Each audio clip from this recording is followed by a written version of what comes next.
Assalamualaikum warahmatullahi wabarakatuh. Selamat siang, salam sejahtera bagi kita semua. Yang saya hormati para dosen dan yang saya cintai teman-teman sekalian.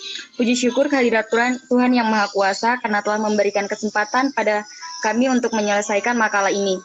Atas rahmat dan hidayahnya, kami dapat menyelesaikan makalah yang berjudul tentang diksi pada tepat waktu. Makalah diksi ini disusun guna untuk memenuhi tugas dosen pada bidang studi Bahasa Indonesia di Universitas Muhammadiyah Sorong, Kabupaten Aimas. Selain itu, kami juga berharap agar makalah ini dapat menambah wawasan bagi pembaca tentang topik makalah ini. Baik, langsung saja saya persilakan kepada Ca Hontas Manaputi dan Dita untuk menjelaskan tentang materi diksi ini.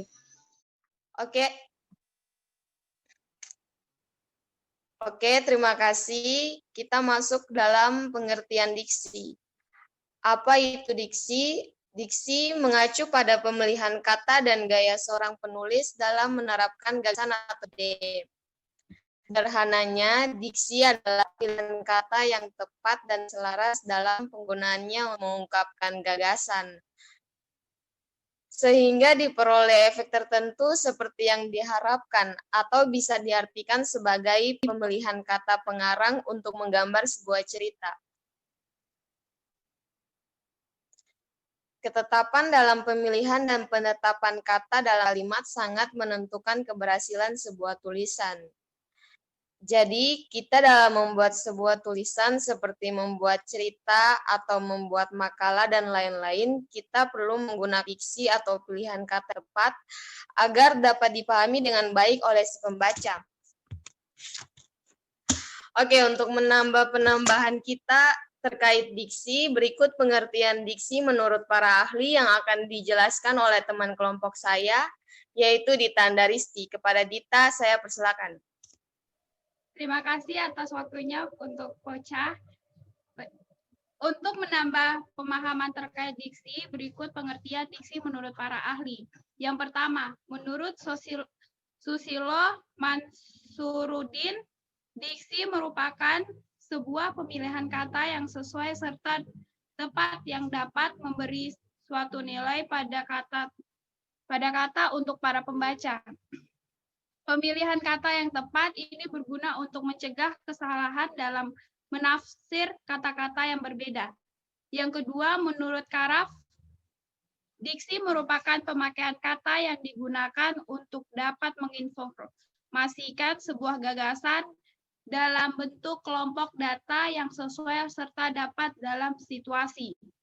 Yang ketiga, menurut KBBI, diksi merupakan penggunaan kata yang tepat dalam penggunaan di dalam sebuah gagasan pokok pembicaraan pada pemilihan kata.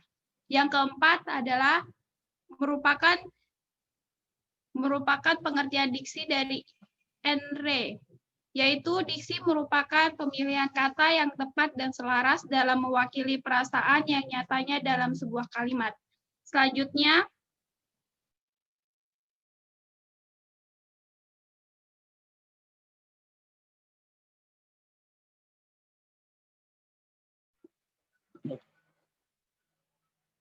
Oke, terima kasih. Saya akan lanjutkan tentang ciri-ciri diksi. Diksi juga memiliki ciri-ciri antara lain, satu, tepat pada pemilihan kata guna mengungkap gagasan ataupun hal yang diamanatkan. Dua, bisa digunakan untuk membedakan nuansa makna dengan bentuk yang sesuai terhadap gagasan dan situasi maupun nilai rasa pembacanya. Tiga, pembenaran kata yang dipunya oleh masyarakat, bahasanya serta bisa menggerakkan atau memberdayakan kekayaan itu menjadi sebuah kata yang jelas. Selanjutnya,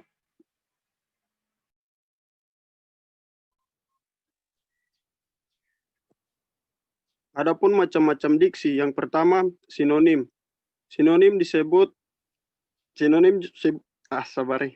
Ulang. Adapun macam-macam diksi. Yang pertama, sinonim. Sinonim disebut juga kata yang memiliki persamaan makna. Contohnya, pandai. Sinonimnya pintar. Yang kedua, antonim. Antonim merupakan pilihan kata yang memiliki makna berlawanan ataupun berbeda. Contohnya besar berlawanannya kecil. Panjang berlawanannya pendek. Berikutnya polisemi. Polisemi merupakan frasa kata yang memiliki makna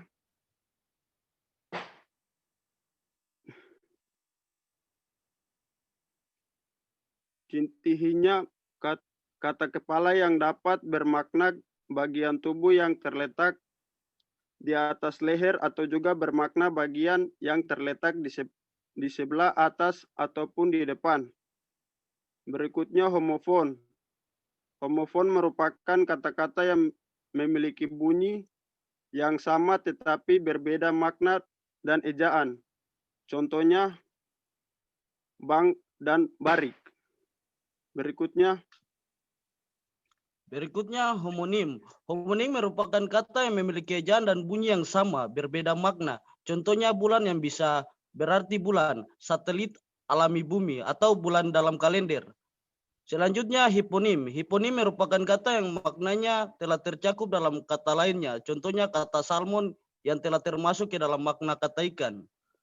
Selanjutnya hipernim. Hipernim merupakan kata yang telah mencakup makna kata lain. Contohnya kata sempurna yang telah mencakup kata baik, bagus, dan beberapa kata lainnya. Sekian dan terima kasih. Kemudian diksi. Fungsi diksi adalah agar pemilihan kata dan cara penyampaiannya dapat digunakan dengan tepat sehingga orang lain mengerti maksud yang disampaikan.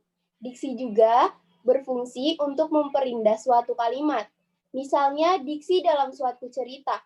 Dengan diksi yang baik, maka penyampaian cerita dapat digunakan secara runtun, menjelaskan tokoh-tokoh, mendeskripsikan latar dan waktu, dalam lain sebagainya.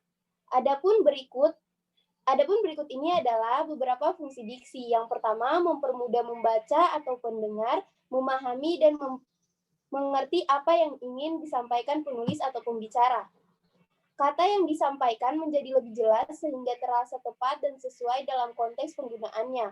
Kemudian mengantisipasi terjadinya interpretasi atau tafsiran yang berbeda-beda antara penyampaian kalimat dengan penerimanya.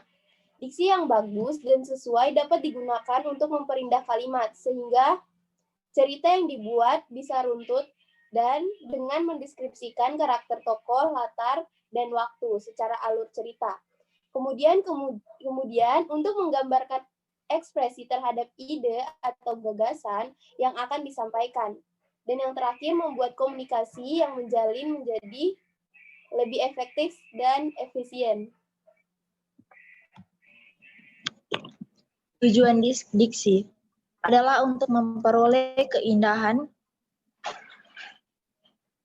guna menambah daya ekspresivitas.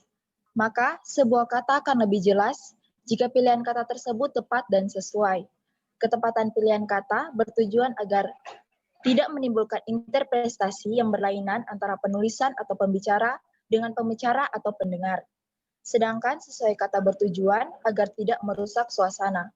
Selain itu, berfungsi untuk menganaliskan kata dan kalimat agar terasa lebih indah.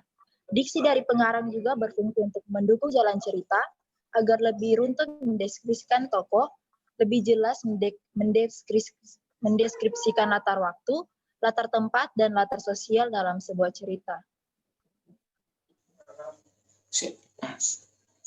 Syarat-syarat diksi. Syarat ketepatan diksi juga perlu diperhatikan. Menurut Goris Keraf, syarat ketepatan diksi adalah sebagai berikut. Penggunaan kata konotasi dan denotasi secara cermat. Penggunaan kata sinonim atau hampir sama maknanya secara cermat. Dapat membedakan kata-kata yang memiliki ejaan yang mirip. Berikut penggunaan kata kerja pada kata depan harus secara idiomatis. Berikut lagi harus dapat membedakan kata khusus dan umum dalam tulisan atau pidato agar ketepatan diksi terjamin.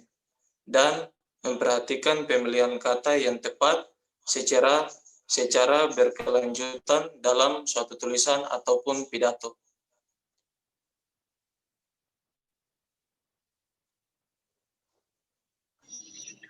Baik, terima kasih teman-teman. Demikianlah makalah yang kami buat. Semoga bermanfaat bagi orang-orang yang membacanya dan menambah wawasan bagi orang yang membaca makalah ini.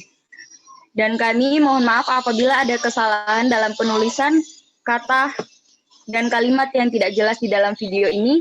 Demikianlah yang dapat kami paparkan mengenai materi tentang diksi menjadi pokok bahasan dalam makalah ini. Tentunya masih banyak kekurangan dan kelemahannya karena terbatasannya pengetahuan dan kurangnya rujukan atau referensi yang ada dalam hubungannya dengan judul makalah ini.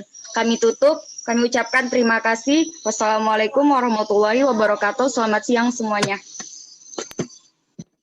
Waalaikumsalam warahmatullahi wabarakatuh.